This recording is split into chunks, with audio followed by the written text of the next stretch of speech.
Comigo, no Evangelho segundo escreveu Lucas,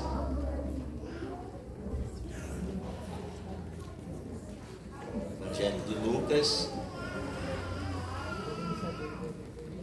capítulo de número 21, e gostaria de ministrar algo aqui de acordo com a liturgia do culto para essa noite. E eu volto a falar para os irmãos que é muito importante, é prazeroso nós estarmos na casa do Senhor. Louvamos o teu nome, ouvir a tua palavra e trazer para as nossas vidas o que nós ouvimos da parte do Senhor. Amém? Então, capítulo 21 do Evangelho de Lucas, versículo de número 1. Vou ler bem compassadamente, depois os irmãos se assentarão, estarei ministrando, depois estarei orando pelos irmãos, e aí nós vamos para a nossa casa abençoados. Capítulo 21 diz: E olhando ele, no caso Jesus, viu os ricos lançarem as suas ofertas na arca do tesouro, e viu também uma pobre viúva lançar ali 2 pequenas moedas. E disse: Em verdade vos digo que lançou mais do que todos esta pobre viúva, porque todos aqueles deram como oferta de Deus do que lhes sobeja, mas esta, da sua pobreza, deu todo o sustento que tinha. Pouquíssimos versículos, vou repetir. E quando a gente repete algo, eu tenho aprendido na Bíblia, quando a frase, o versículo ou o texto ele é repetido, é para que nós demos devida importância ao tema. Então, a oferta da viúva pobre, e diz assim: E olhando ele, Jesus, ele viu os ricos lançarem as suas ofertas na arca do tesouro, e viu também uma pobre viúva lançar ali 2 pequenas moedas, e disse: Em verdade vos digo que lançou mais do que todos esta pobre viúva, porque todos aqueles deram como ofertas de Deus do que lhes sobeja, mas esta, da sua pobreza, deu todo o sustento que tinha. Amém? Amém. Eu quero que você se assente, mas ainda não deixe sua Bíblia no banco não, fica com ela na tua mão, sentadinho aí, porque eu quero levar você ainda no capítulo 12 do Evangelho de Marcos, aonde João Marcos também ele relata essa passagem aqui. Capítulo 12 do Evangelho de Marcos, do versículo 41 ao 44. Abra sua Bíblia comigo lá. Eu vou com muita calma, tá? Para que você possa entender. Um texto assim de tão grande importância, toda a palavra de Deus é importante. Versículo 41 do capítulo 12 do Evangelho de Marcos. Quantos acharam? Digo amém. Amém. Tem alguém procurando? Diga: estou procurando. Está aqui, fácil. Eu ainda não me habituei com a Bíblia atrás de mim. Tá? Eu estou sempre acostumado com a Bíblia na minha frente, mas atrás de mim não.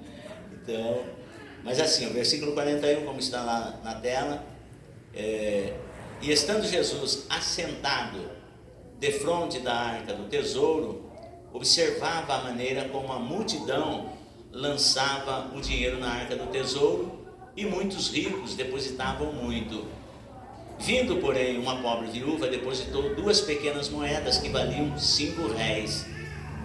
E, chamando os seus discípulos, disse-lhes: Em verdade vos digo que em verdade vos digo que esta pobre viúva depositou mais do que todos os que depositaram na arca do tesouro, porque todos ali depositaram do que lhes sobejava, mas esta, da sua pobreza, depositou tudo o que tinha, todo o seu sustento. Amém? Então, eu fiz questão de pegar essas 2 escrituras Porque se você observar o Evangelho, o Novo Testamento, melhor dizendo, ele começa com os 4 evangelhos. Poderia ser um evangelho, poderia ser 2 evangelhos, poderiam ser 3, mas são 4. Isso é importante porque cada evangelho ele retrata Jesus de uma maneira. Por exemplo, eu já falei aqui que o Evangelho de Mateus ele mostra Jesus como o rei. O Evangelho de Marcos mostra Jesus como o servo de Jeová, citado lá também em Isaías. O Evangelho de Lucas mostra Jesus como o Filho do Homem, que é usado muito essa expressão no Evangelho de Lucas. E o Evangelho de João mostra Jesus como o Verbo encarnado de Deus. Você vê isso logo no primeiro versículo do capítulo 1 de João. No princípio era o Verbo, e o Verbo estava com Deus, e o Verbo era Deus. Então, mas e por que isso é importante, pastor Salustiano? Porque nós vemos aqui o mesmo texto, mesma passagem, lida ou relatada por 2 evangelistas diferentes. Marcos apresentando Jesus como o servo de Deus e Lucas apresentando Jesus como filho do homem. Então isso é importante, porque Jesus como servo, ele valorizava o culto congregacional. E é bem verdade que nós estamos vivendo dias hoje que as pessoas não estão dando importância ao culto congregacional. Eu não estou dizendo nós aqui, mas em muitos lugares, ou quando você pega a rede social, por exemplo, se você pegar o YouTube, tem muitas pessoas dando testemunhos contrários a respeito do culto congregacional. Tá? E estou bem com calma, bem tranquilo, porque eu quero que os irmãos entendam a situação, as circunstâncias que nós estamos vivendo nesses últimos dias. Por quê? Porque a igreja ela está passando pelos últimos instantes na face da terra. E ainda que nós estamos no mundo, mas nós não somos o mundo. E o papel da igreja na face da terra é muito grande. Ele dá testemunho de que Jesus, verdadeiramente, ele morreu, foi sepultado, ao terceiro dia ressuscitou, subiu aos céus, mas está vivo entre nós. Jesus está vivo, ele está aqui. Quantos creem que Jesus está aqui? Então, e aonde Jesus está, algo diferente acontece, algo grandioso acontece. Eu não acreditava nisso, até que eu pude provar. Cumpriu-se na minha vida aquilo que o salmista Davi no Salmo 34, se não me falha a memória, diz: provai e vede que o Senhor é bom. Eu nem acreditava que Jesus existia, eu nem acreditava que Deus existia, mas devido a certas circunstâncias, e a gente passa a conhecer Deus mais na necessidade do que na bonança. Quando vieram as dificuldades, alguém disse: olha, existe um Deus que pode resolver o teu problema. Aí vem a seguinte pergunta: mas Deus existe? Não somente existe, mas Ele tem um plano na sua vida. E eu passei a conhecer esse Deus. Então a vida ela é baseada, entre outras, as nossas experiências com o Senhor. Por isso que Davi diz assim: provai e vede que o Senhor é bom. O livro de Malaquias, ele diz assim: quando nós trouxermos os nossos dízimos, as nossas ofertas diante do Senhor, nós devemos prová-lo nisso. É o único lugar na Bíblia que manda, quando você é fiel, quando você é obediente às palavras de Deus, você provar Ele se Ele não vai fazer na sua vida. E provai-me nisso, se eu não vos abrir a janela do céu, não derramar sobre vós uma bênção tal, que dela vos advenha maior abastança. Pastor, estou passando uma prova, estou numa dificuldade tremenda. Como que está o seu relacionamento com Deus? Mas eu estou passando por isso, Senhor. Ele disse assim lá em Malaquias: provai-me nisso, se eu não vos abrir. Ou seja, quando nós, mesmo nas nossas dificuldades, mesmo nas nossas limitações, nós demonstrarmos a nossa fidelidade a Deus, a nossa obediência a Deus, o que o Senhor está dizendo lá em Malaquias é que não dá nem tempo de você pôr Deus à prova e a bênção vem na sua vida. É assim, porque Deus é fiel. Mas hoje as pessoas, elas tendem a colocar desculpas para não estar participando do culto congregacional. Por que isso, irmãos? Porque uma vez que isola-se o ser humano da congregação, tira a fé dele. Não, eu vou servir a Deus em casa, porque é muito disso. Não, eu não preciso ir na igreja para adorar a Deus. Eu não preciso estar indo na igreja para mostrar que eu sirvo a Deus. Precisamos sim. Por quê? Porque é nesse ambiente que nós adoramos a Deus coletivamente, nós nos edificamos mutuamente, através do nosso testemunho, através da nossa adoração em público. E é aqui, irmãos, que nós demonstramos que nós não temos só comunhão com Deus, mas nós temos a nossa comunhão com os irmãos. Porque Jesus, no Evangelho de João, diz assim: nisto todos conhecerão que sois meus discípulos, se vos amardes uns aos outros. A nossa comunhão, ela é tão forte, ela é tão grande, que faz com que as pessoas falem: rapaz, mas que povo unido é aquele? Não, eu nunca vi Jesus, mas quando eu vejo aquele povo unido e reunido, eu tenho a certeza que se Deus existe, Ele está no meio daquele povo. Então é muito impactante a nossa comunhão, a nossa congregação. É muito importante nós estarmos unidos. Então, aconteça o que acontecer na sua vida, nunca abra mão do seu culto congregacional. Isso é muito importante para as nossas vidas. E quando a gente olha nessa questão de culto congregacional, você vê Jesus no Evangelho de Marcos, ele está ali, participando. Tudo bem, pastor Sérgio? Tranquilo? Amém. Jesus está ali participando de um culto congregacional. E dentro da liturgia de um culto congregacional, ele sendo o alvo, o objeto de toda adoração, e ele estava ali prestando culto a Deus, Yahvé, Jeová. Ele estava lá e dando-nos exemplo e mostrando para os seus discípulos a importância de congregar-se mutuamente. E ali, no capítulo 11 de Mateus, ele diz assim: vinde a mim e aprendei de mim. Então Jesus é o nosso exemplo maior em como nós devemos congregar. E dentro do aspecto litúrgico, chega a hora da oferta. E Jesus ali, segundo Marcos, ele está observando. Presta atenção. Marcos diz assim que, estando Jesus assentado defronte da arca do tesouro, ele observava a maneira como a multidão lançava o dinheiro na arca do tesouro ou no gasofilácio, como queira.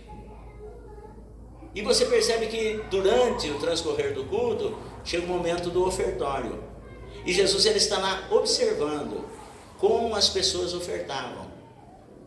E dentro, isso foi o texto que eu li. E aquilo chamou-lhe a atenção.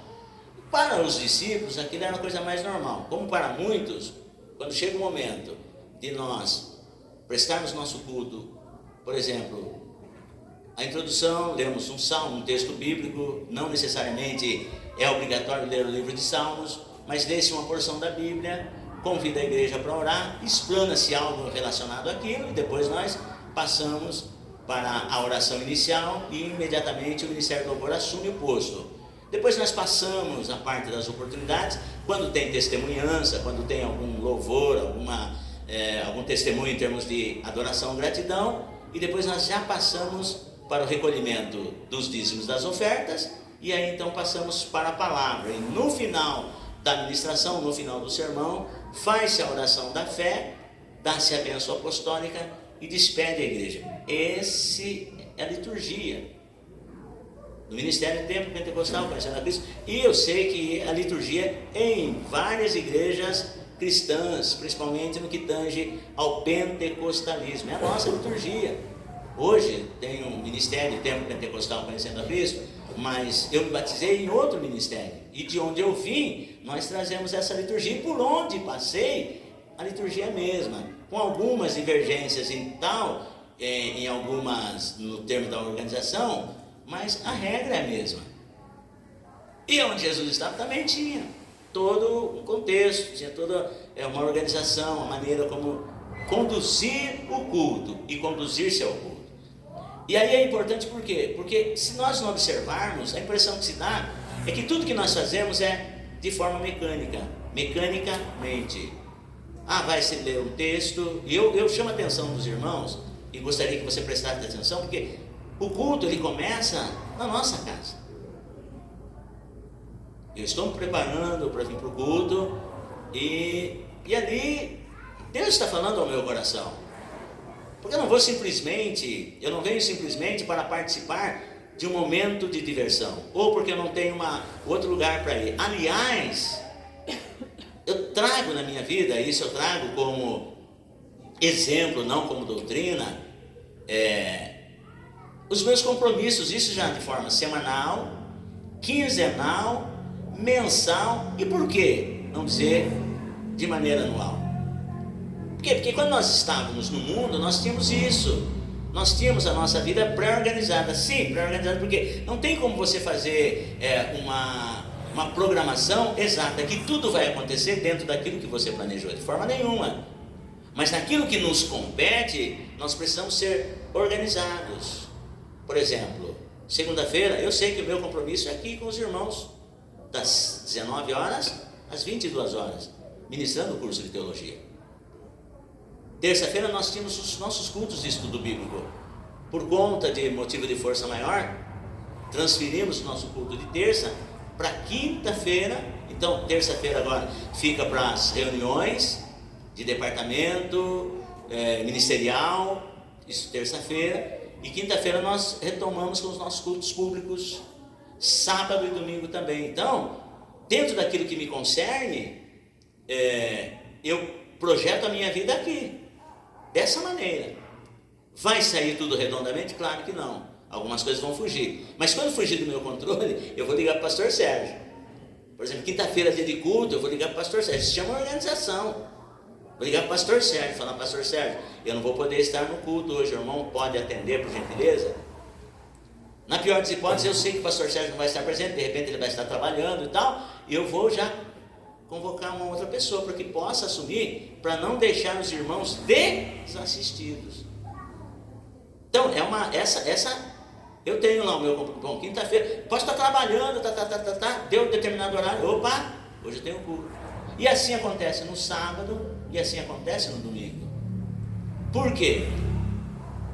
E Jesus, ele nos ensina, porque ele estando ali, ele estava valorizando o quê? A congregação.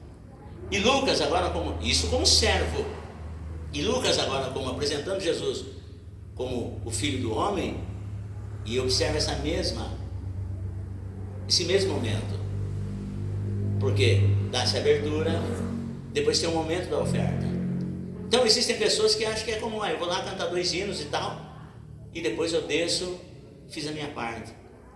E outro se vai apresentar uma oferta, depois na hora do ofertório, já fiz a minha parte, pronto, acabou. E outro depois vai fazer alguma coisa e fica de uma forma mecânica. Então Jesus mostra para mim e para você que tudo, absolutamente tudo que nós fazemos para Deus, Ele está nos observando. Tudo. E é interessante que aqui o texto fala de financeiro. Segundo dia do mês, segundo domingo do mês, daqui a pouco nós vamos estar ungindo os irmãos. Mas eu vou entrar aqui no texto a respeito de oferta, não necessariamente financeira. Porque é óbvio, ser dizimista é minha obrigação para com Deus. Por quê? Porque quando eu trago meu dízimo à casa do tesouro, para que haja mantimento, como diz a Bíblia Sagrada, no livro de Malaquias, eu não estou simplesmente dando dízimo, não. Eu preciso trazer essa concepção que eu estou devolvendo aquilo que não é meu. Então isso eu preciso saber, que quando se fala em dízimo, eu estou devolvendo aquilo que não é meu. E se eu reter algo que não é meu, a Bíblia diz que eu estou roubando a Deus. Quantos entendem? Digam amém. Amém. Quantos concordam com isso? Digam amém. Agora tem algumas pessoas que falam assim, mas eu não concordo, mas importa obedecer.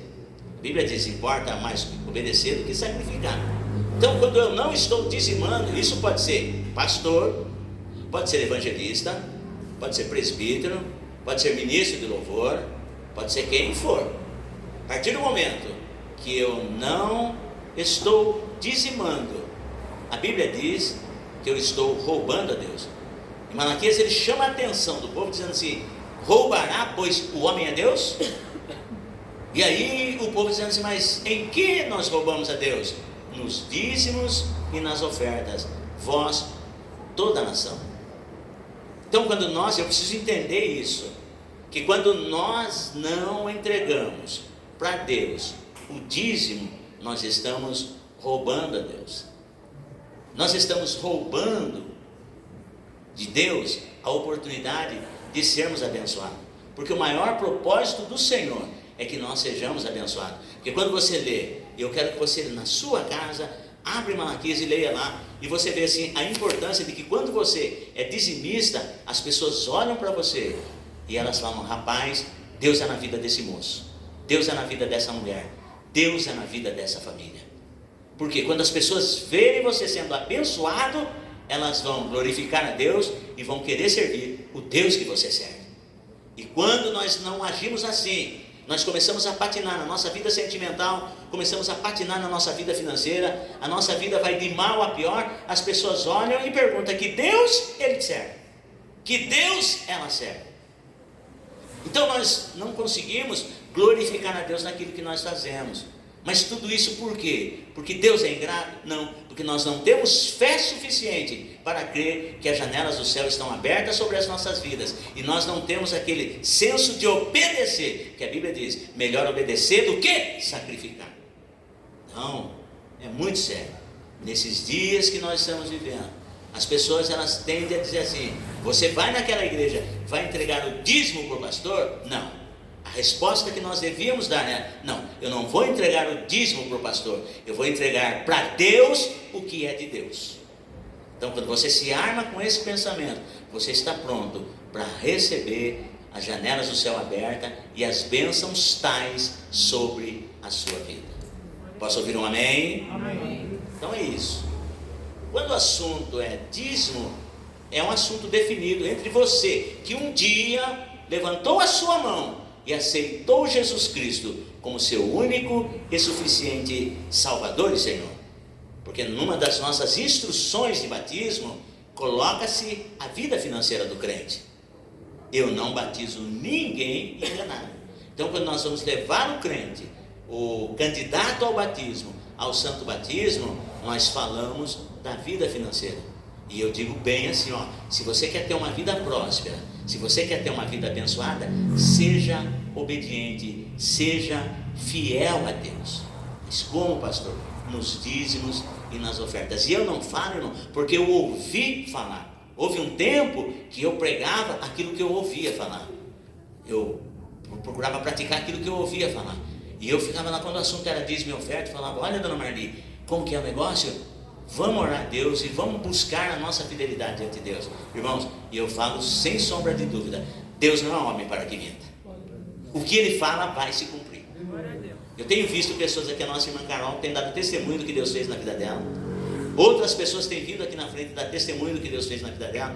E eu como testemunha fiquei tão feliz de ver a Thaís Fernanda, primeiro emprego. Ela veio aqui entregando o dízimo, falando isso para a glória de Deus, hein? Ela veio aqui, trouxe o dízimo do seu primeiro emprego. Mas que na sua vida sempre seja assim. Porque o nosso termômetro, quando nós estamos, o povo de Israel, irmão, Paulo vai dizer isso aí, que tudo que foi escrito para o nosso ensino foi escrito. Se você pegar o histórico do povo de Israel em relação a termômetro espiritual, de estar numa vida espiritual em alta, você observava pelo dízimo. O dízimo era o termômetro do povo de Israel no seu relacionamento com Deus. Quando o povo estava em decadência espiritual, a primeira coisa eles subtraíam era o dízimo. Por isso que Malaquias citou assim: vós me roubais a mim toda a nação. No que nós te roubamos? Nos dízimos e nas ofertas. Mas a misericórdia de Deus não é: mas trazei todos os dízimos à casa do tesouro, para que haja mantimento na minha casa. Então guarde bem, quando você vai dizimar e ofertar, você está investindo para que essa casa continue com as portas abertas, com todo o conforto que as pessoas precisam. Se lá no mundo as pessoas oferecem o melhor para os seus clientes, em termos de instituição financeira e outras instituições públicas ou privadas, tem um ambiente gostoso para receber as pessoas, imagine nós que somos filhos e filhas de Deus. Eu tenho o maior prazer de convidar a pessoa, falar: irmão, nosso culto na nossa igreja é terça, ou melhor, quinta, sábado e domingo. Vai lá e Deus tem uma palavra para você, sabe? E as pessoas vêm, se assentam e se sentem acolhidas, se sentem agasalhadas. A pessoa pode estar passando a maior prova que for, mas quando ela chega aqui, tem um obreiro, uma obreira para recepcioná-lo na porta. Aliás, no estacionamento vai ter um obreiro, sempre gentil, com um sorriso no rosto, para atender a pessoa, que só desde lá do estacionamento a pessoa já se sente impactada. Aí quando vem aqui, tem um irmão, uma irmã que recepciona na porta, e depois ela vem e se assenta nesse ambiente aconchegante. Quando é o calor, tem um ar-condicionado, um clima, uma temperatura ambiente, que a pessoa pode se sentir bem, e uma palavra de Deus de forma responsável que vai mudar a vida dessa pessoa. Agora você imagine se não houvesse ofertantes e dizimistas. Nós não chegaríamos, nós chegamos.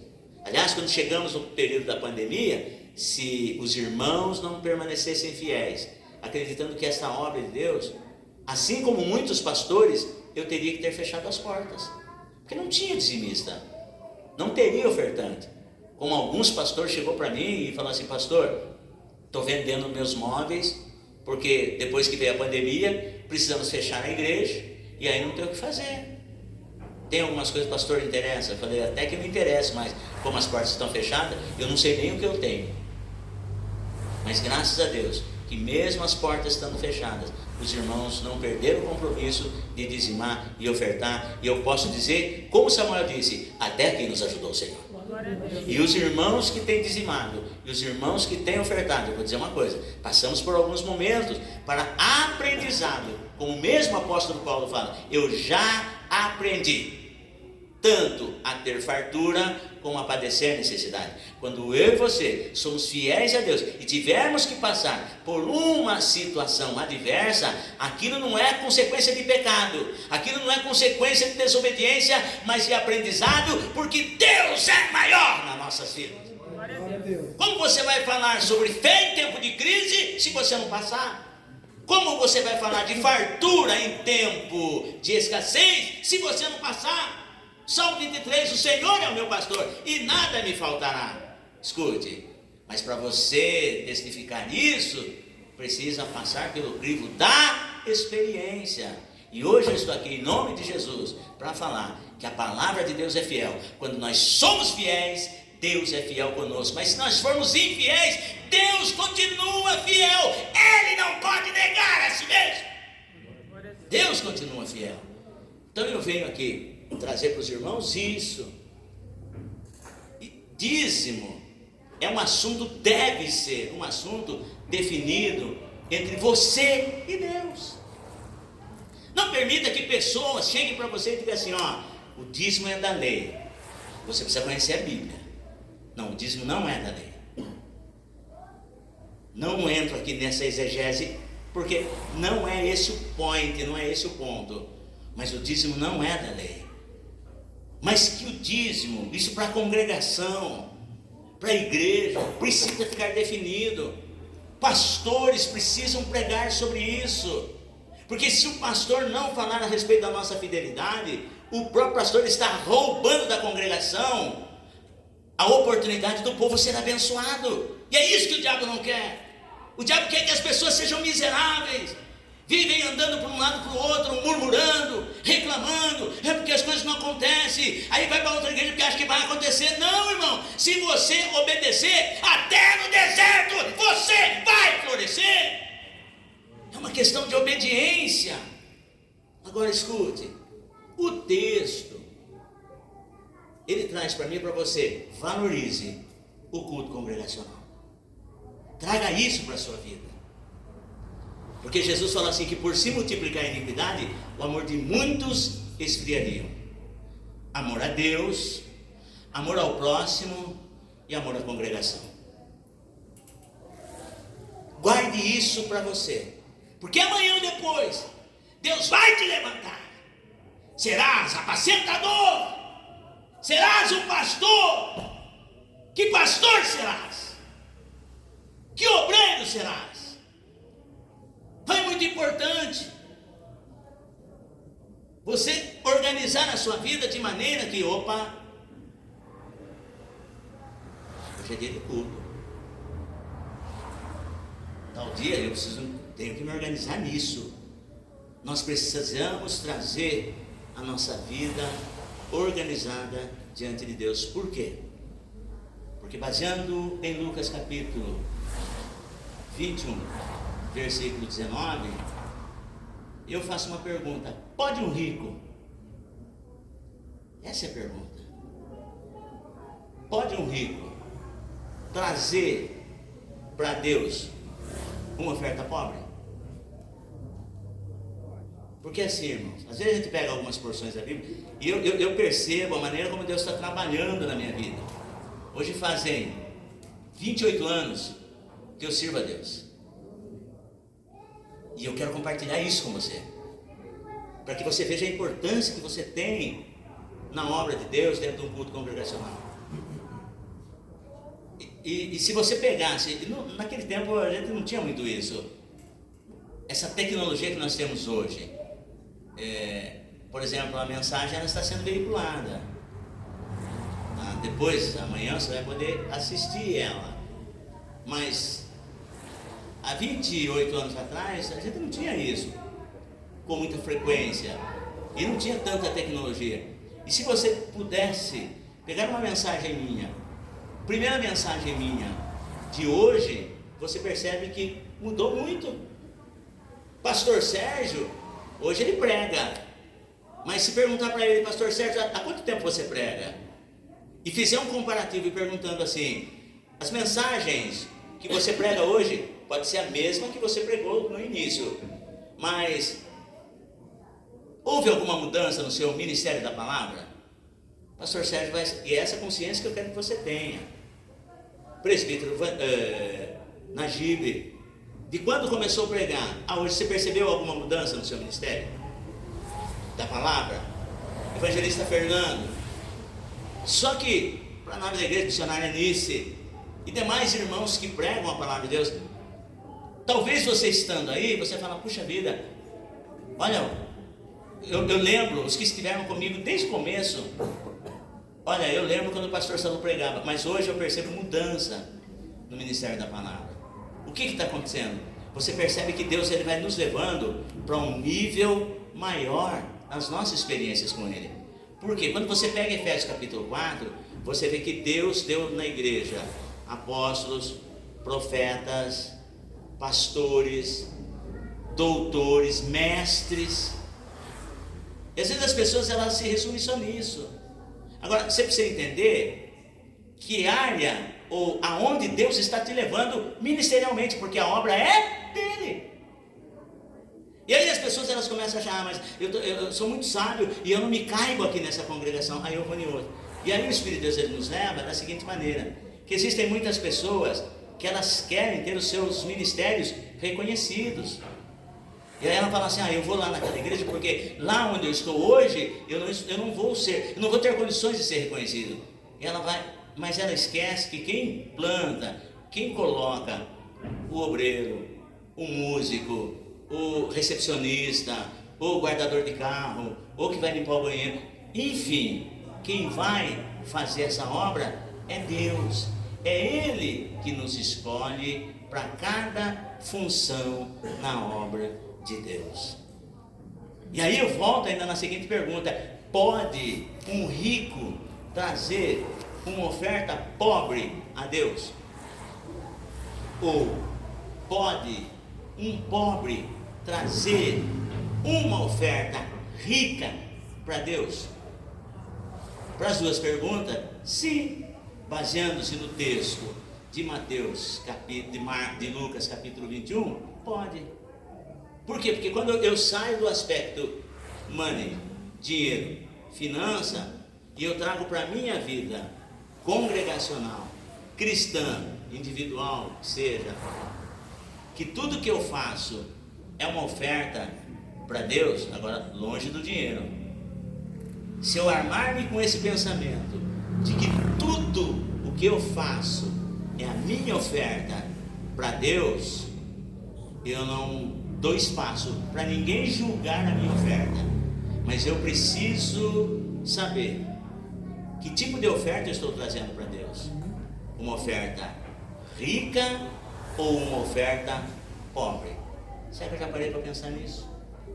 Porque o texto em Lucas vai falar de duas classes de pessoas dentro da congregação: os ricos e os pobres. E dentro da classe pobre tem alguém muito mais ainda abaixo, que são as viúvas que já são desassistidas. O fato dela ser mulher já era uma complicação. O fato dela ser viúva já era uma complicação maior ainda. E o fato dela ser pobre. Então, se tem uma pessoa que tinha todos os requisitos para não trazer oferta nenhuma na arca do tesouro, essa mulher é uma delas. Então, os ricos, eles tinham todos os requisitos para trazer as suas ofertas. Então os ricos traziam as ofertas. E a mulher pobre, viúva, também ela trouxe a oferta. Mas eu não vou falar dos ricos, eu vou falar da oferta. Por quê? Jesus aqui ele está falando da oferta. E se a minha oferta é rica ou pobre, depende de algumas coisas. Como avaliar a oferta? Pastor, se tudo que eu faço na obra de Deus, eu estou entregando hoje aqui através da mensagem a minha oferta a Deus. O Ministério do Louvor veio e trouxe a sua oferta. Os irmãos que tiveram as suas oportunidades trouxeram as suas ofertas. Os irmãos que não tiveram as suas oportunidades, mas saíram de suas casas e trouxeram as suas ofertas. Se ofertaram a si mesmo para estar na casa de Deus. Enfrentou esse frio, enfrentou chuva, talvez algumas pessoas trabalharam, mas estão aqui. Senhor, eu não tenho uma oferta financeira para trazer, mas eu estou aqui com uma oferta viva diante do teu altar. Amém. Entenda isso. Então, é possível trazer uma oferta rica sendo pobre? Ou é possível um pobre trazer uma oferta rica? Então, veja bem.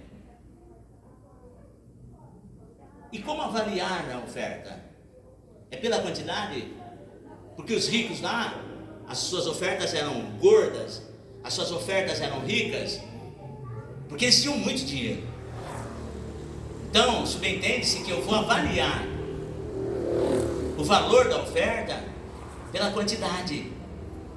E aí quando nós chegamos até Jesus, e nós vemos que Jesus tem, a Bíblia dá-nos, isso não se esgota aqui. Porque a palavra de Deus, ela é algo assim, é uma fonte inesgotável. Então o que eu trago aqui para os irmãos é para os irmãos pensarem e examinarem, assim como eu me examino, e mudar o meu conceito em relação à maneira como eu oferto, se eu precisar mudar, ou melhorar naquilo que eu preciso melhorar. Mas o assunto não esgota aqui, em termos de como valorizar, ou avaliar, se a oferta é rica, ou se a oferta é pobre. Então, características de avaliação da oferta. Primeiro, a oferta é avaliada pelo sentimento. Repita comigo. Avalia-se biblicamente. Mas eu quero toda a igreja entrando comigo. Avalia-se a oferta biblicamente pelo sentimento envolvido. Posso ouvir um amém? Amém. Mas pastor, aonde que o pastor quer chegar? Lá em Gênesis capítulo 4. Você vê dois ofertantes. Você vê Caim e Abel. Eu resumo aqui. Você vê Caim e Abel. A Bíblia vai dizer que Caim trouxe do fruto da terra uma oferta ao Senhor. E vai falar que Abel também trouxe do primogênito das suas ovelhas e da gordura. Mas se a oferta será rica ou pobre, não se tem como avaliar pelo gênero da oferta. Por quê? Porque o vegetal era tido como oferta. Deus não rejeitou a oferta de Caim por ser uma oferta vegetal, e não aceitou a oferta de Abel por ser uma oferta animal. Sim, embora Abel recebeu uma revelação maior em termos da sua oferta ser uma oferta animal, mas não é o gênero que fez com que a oferta fosse rica ou fosse pobre, porque Deus poderia aceitar a oferta de Caim tanto quanto ele aceitou de Abel. Mas por que ele não aceitou a oferta de Caim? Porque a oferta de Caim era uma oferta pobre. Porque qual o sentimento envolvido na oferta de Caim? 3. A oferta de Caim, quando Caim veio ofertar, ele ofertou de maneira formal. Caim apresentou diante de Deus apenas um formalismo religioso. Irmãos, deixa eu falar uma coisa. O formalismo, ele faz com que os nossos cultos eles se tornem frios, eles se tornem uma reunião de murmuração ao invés de bênção. O caráter da oferta de Caim era aquele lance de obrigação. Caramba, eu vou ter que ir no culto hoje, eu vou ter que levar minha oferta hoje. Eu só vou por isso, porque senão não ia. E outro, muitas das vezes, eu só vou porque eu tenho que ficar lá no estacionamento. Outra, eu só vou porque fulano não vai, porque se fulano fosse, eu não ia. Então, qual é o sentimento envolvido na oferta? Trazendo pelo pressuposto de que tudo que eu faço, seja no louvor, seja na minha escala, seja que eu não tenha na escala nenhuma, mas tudo que eu fizer é caracterizado como oferta. Então a minha oferta para Deus é uma oferta rica ou uma oferta pobre. Eu não estou falando das minhas condições financeiras, eu estou falando do sentimento envolvido na minha oferta. E é isso que o Senhor está observando. E aí você vê que Caim, ele tinha também como um sentimento, trazendo a sua oferta, a inveja. Porque o problema de Caim não era que a sua produção, a sua lavoura, ela produziu tanto. Caim, ele estava preocupado com o irmão dele. Fala, nossa, meu irmão, ele consegue, ele tem, por que para mim as coisas não acontecem? Caim, ele estava incomodado, ele tinha inveja do seu irmão. Aí quando chega um ponto, ele traz a sua oferta e Abel vem com a sua oferta também. Só que Abel vem com um sorriso no rosto. Ô Senhor, está aqui a tua oferta. Ai Senhor, sabe essa ovelhinha? Ó Senhor, essa daqui eu preparei única e exclusivamente para o Senhor. A oferta de Abel, ela era uma oferta rica. Por quê? Porque era uma oferta prazerosa. Sabe o Salmo 1, quando diz assim, mas antes tem o seu prazer na lei do Senhor. Imagine uma pessoa no seu estado prazeroso. Você consegue se descrever quando você está vivendo um momento prazeroso? Por exemplo, olha, eu estava esperando por aquela porta de emprego, ou estava esperando por aquele aumento, ou estava esperando para a compra da minha aquisição da casa própria e chegou a minha bênção. Como que é seu estado prazeroso? E na obra de Deus é a mesma coisa. Quando chega no seu momento de vir para o culto, qual o seu estado emocional? Que sentimento envolve aquele momento? Então, Abel, ele tinha isso consigo. Ele tinha prazer, ele tinha devoção e ele era sincero diante de Deus. Aí Deus olha e fala, mas que oferta rica do meu filho Abel. E olha para Caim e fala, Caim, por que você está triste? Porque o nosso sentimento interno, ele vai exteriorizar através da nossa face. Caim, bicudo, não dava glória a Deus, não participava do culto, parecia que foi batizado no vinagre, ou no limão, ou no maracujá azedo, assim, ó, cara de sargento. Eu sou sargento de Jesus, com todo respeito aos oficiais.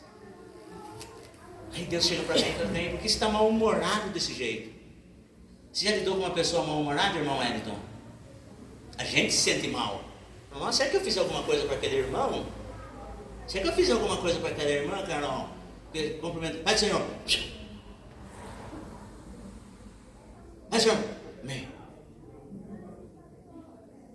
Caim era assim. Então a questão é, uma oferta pobre, não é dizer que eu tenho que sair por aí sorrindo para todo mundo. Mas a Bíblia diz que um coração alegre aformoseia o rosto. É muito mais econômico quando eu sorrio do que quando eu fecho a cara. E Caim não, Caim ele estava assim. E Deus pergunta para ele: Caim, por que você está irado desse jeito? Por que você está bravo desse jeito?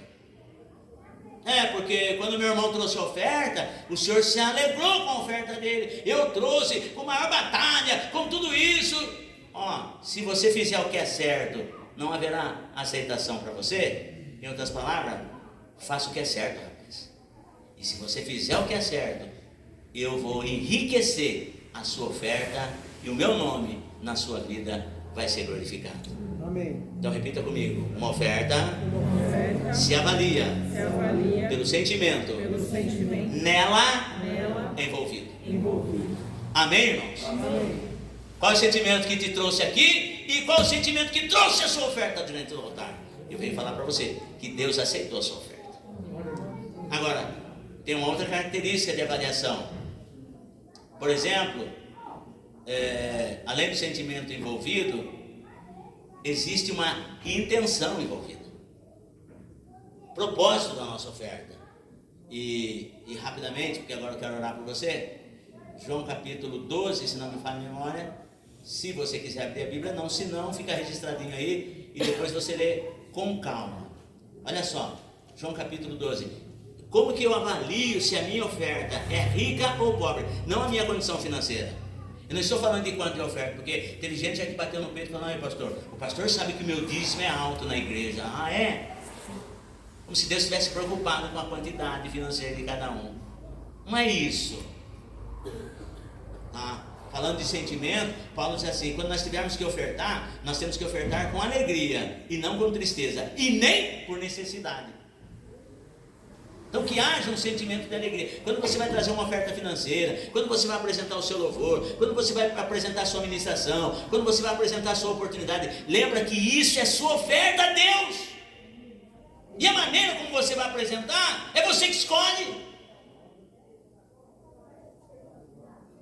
Então, capítulo 12 de João, que apresenta Jesus como o verbo de Deus, o verbo encarnado de Deus, ele mostra para nós que a oferta, se ela é rica ou pobre, é uma questão de intenção envolvida. Com que intenção eu trago a minha oferta? Vai dizer assim, foi pois Jesus 6 dias antes da Páscoa a Betânia, onde estava Lázaro, o que falecera e a quem Jesus ressuscitou dos mortos.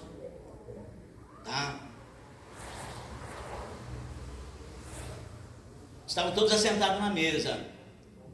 Fizeram depois ali uma ceia, e Marta servia, e Lázaro era um dos que estavam à mesa com Jesus. Olha que paradoxo, irmão. Jesus estando lá, Marta servia, porque aonde você vai, você vê Marta servindo. E é interessante que esse préstimo de Marta, essa atitude de Marta em servir, não pode deixar que existem pessoas que são assim. Quando você vai num evento, a pessoa fala: pastor, no churrasco mesmo que nós estávamos no Family Day, algumas pessoas falam: pastor, pode deixar que a churrasqueira fica por minha conta. Eu falo: não, pastor, pode deixar que as verduras eu lavo. Outro: pastor, pode deixar que isso eu faço. Então, existem pessoas para cada situação. E Marta, quando tinha uma reunião, principalmente familiar, e sabia que Jesus estava principalmente, Marta falava: pode deixar que eu sirvo a mesa. E isso, muitas das vezes, essa atitude de Marta, querer fazer tudo, trouxe um sério problema para ela. Você vai ver no capítulo 10 de Lucas, que ela chegou para Jesus falando: mestre, não se te dá que a minha irmã me deixe servir só? Porque Marta estava cuidando dos afazeres da casa e Maria estava sentada aos pés de Jesus, ouvindo o que o mestre dizia. Então, aqui no capítulo 12 você vê que é uma característica de Marta. Nós trazemos as nossas características. Eu não posso exigir que os irmãos sejam como eu, e os irmãos não podem exigir que eu seja igual aos irmãos. Mas é assim, eu preciso saber quem eu sou, e a oferta que eu vou trazer, essa é a minha oferta, e eu vou trazer, dar o melhor de mim. Eu tenho as minhas intenções para trazer a minha oferta. Então isso que é importante. Por isso ninguém pode julgar se a oferta é rica ou pobre. Como Marta não podia julgar Maria, porque Maria estava sentada aos pés do mestre, falar: Senhor, eu estou aqui apresentando a minha oferta, a minha irmã fica aí bela e formosa, só ouvindo o Senhor sentado aos teus pés. E eu venho aqui dizer para você que o melhor lugar para nós oferecermos a nossa oferta é aos pés do Senhor. Entenda bem isso. Estou falando de congregação. E quando estavam sentados na mesa, é um paradoxo, porque as pessoas, elas, ao invés de ir e ver Jesus que ressuscitou a Lázaro, eles iam para ver Lázaro. Jesus já ficou de segundo plano na mesa, porque o texto ele vai falar assim, eu estou falando de intenção, irmão. Em Hebreus capítulo 4 fala assim, que Deus conhece as nossas intenções. Deus conhece a intenção do nosso coração.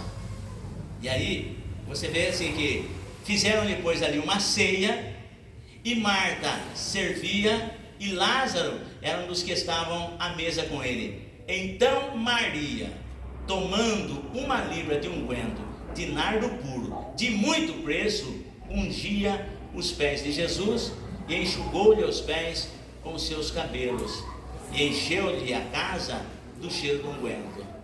Presta atenção, Lázaro estava sentado à mesa como testemunha de que o que Jesus fizera. Marta estava servindo a mesa, cada um servindo do seu jeito. Maria, ela ficou assim, inibida. Pô, eu quero servir a Jesus, eu quero mostrar a minha oferta a Jesus. Com o que eu vou apresentar? Ela pegou o que ela tinha de melhor. Ela pegou o que ela tinha de melhor. Um unguento num frasco de alabastro, e ofereceu para Jesus aquilo que ela tinha. Só que quando Lázaro estava na mesa, ninguém falou nada, porque Lázaro estava dando testemunho do que Jesus fez. Quando Marta estava servindo a mesa, ninguém falou nada, muito pelo contrário, as pessoas até elogiaram: nossa, Marta, que comida belíssima, esse suco está uma delícia. Mas aí quando Maria foi oferecer a sua oferta, aí alguém se levanta. Por isso que é importante, porque quando nós temos intenção, muitas pessoas vêm querer de forma contrária nos tirar do foco da nossa oferta, e muitas pessoas têm desanimado, muitas pessoas têm deixado de ofertar, muitas pessoas têm deixado de servir, porque esqueceu ou não tinha uma intenção, fazia por fazer. Então é importante assim, quando nós trazemos a nossa oferta, é muito importante qual é, além do sentimento envolvido, qual é a intenção envolvida, porque muitos vão querer parar você. Você vai levar aquela oferta lá, rapaz? Pare com isso. Ninguém nem liga para você, ninguém não está nem aí para você, ou isso que você está fazendo é perda de tempo. Por isso é importante você saber com que intenção você está trazendo a sua oferta. E lembre, você está trazendo para Deus e não para o homem. Se você está trazendo com a intenção de agradar a Deus, ainda que todos se levantem contra você, mas o meu negócio é com Deus, não é com o homem.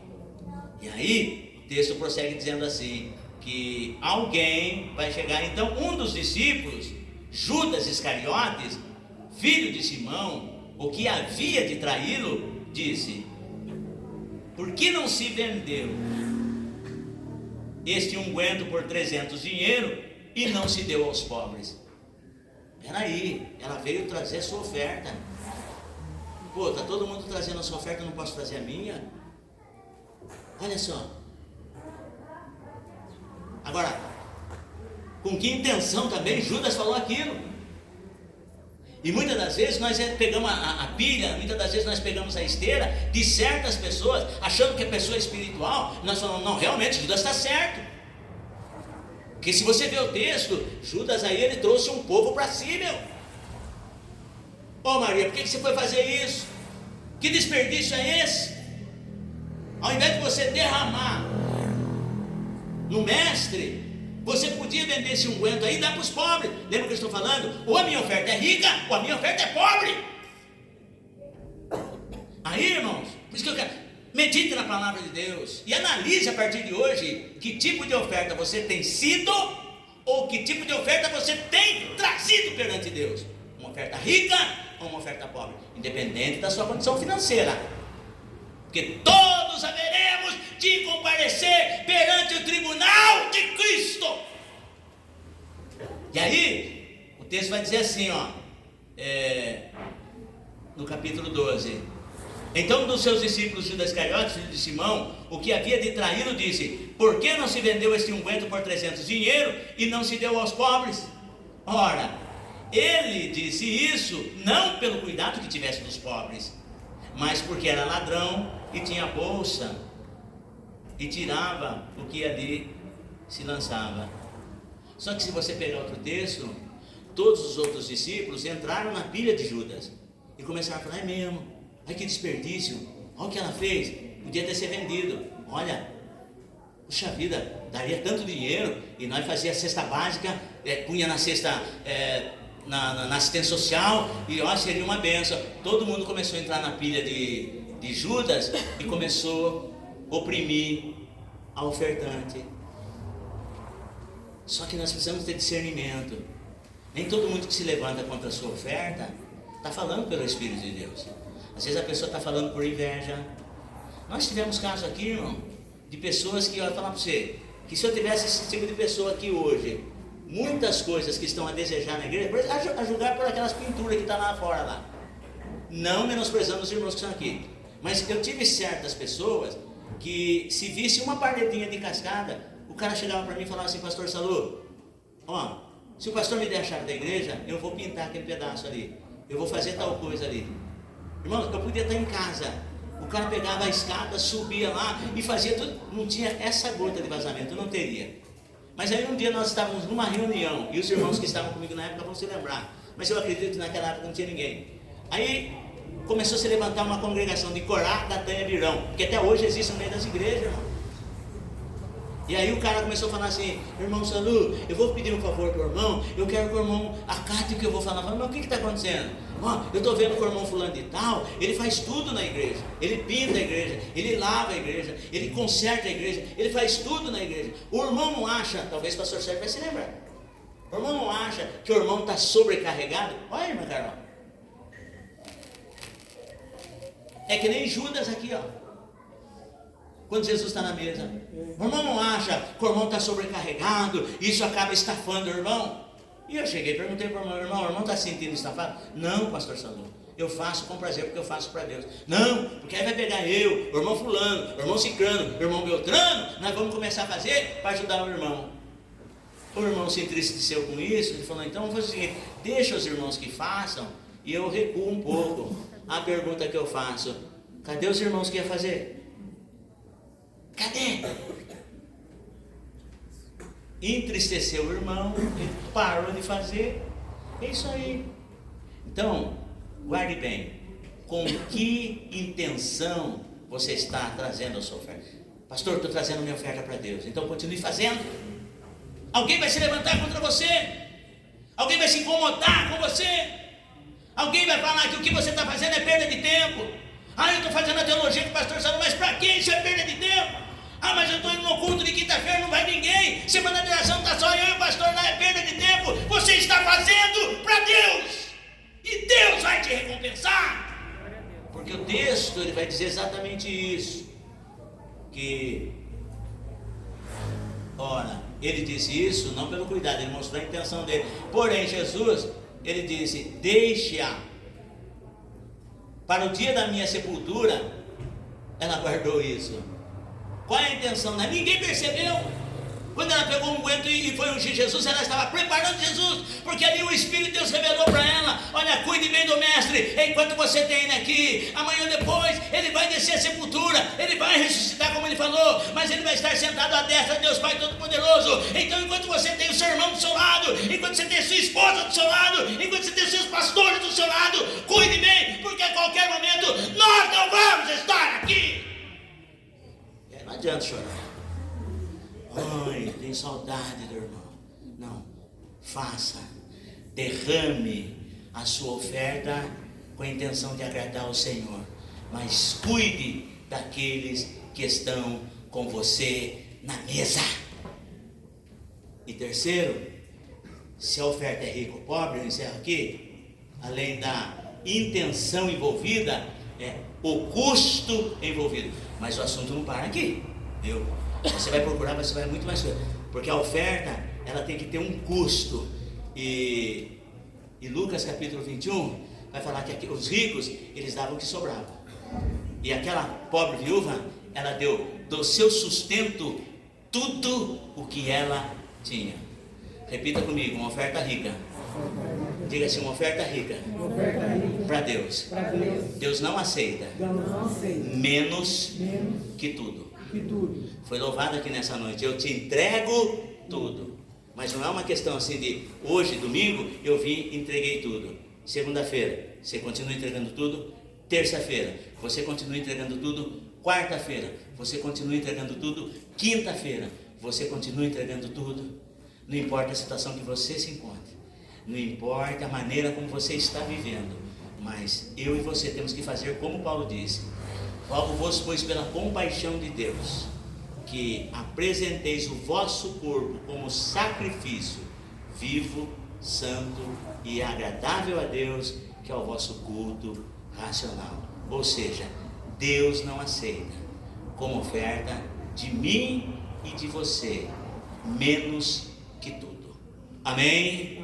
Quando eu me armo com esse pensamento, com certeza eu tenho a plena convicção de que ser dizimista, financeiramente falando, é um assunto definido entre Deus e eu, entre eu e Deus, porque eu não sou dono, eu sou apenas mordomo da vida que o Senhor me deu para eu cuidar dela, dos recursos financeiros que Deus colocou nas minhas mãos para que eu possa administrá-lo, das minhas habilidades de falar, de cantar, de dançar, de expressar a graça de Deus na minha vida, através das habilidades que Ele me deu, chamado dons.